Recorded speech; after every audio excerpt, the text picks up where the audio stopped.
তো গাইস প্রথমে রিল দেখো, তারপরে এই ভিডিওর কিছু ফানি কমেন্ট পড়বো।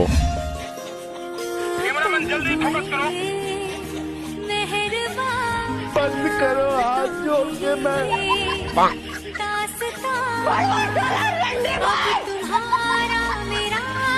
মেয়েদের কাছ থেকে ধোকা খাওয়ার পর যা করে, মেয়েদের বলছি তোমাদের দিন শেষ। ভাই তোদের দেখে আমার সেক্স উঠে যাচ্ছে। ভাই এত কিস করিস না, প্রেগনেন্ট হয়ে যাবে তো। মনে হয় মদ খাইছে, এখন হিজড়া মারার প্ল্যান করছে। বাসর রাতের গেমটা কে কার সাথে খেলবে? বেশি চুমু খাস না, উকুন ঢুকে যাবে মুখে। ভালোবাসা কোলাই কোলাই যুদ্ধ, তাই জন্য আমরা মেয়েরা সিঙ্গেল। যতই টর্চার কর না কেন, ইনস্টাগ্রাম ডিলিট করবো না।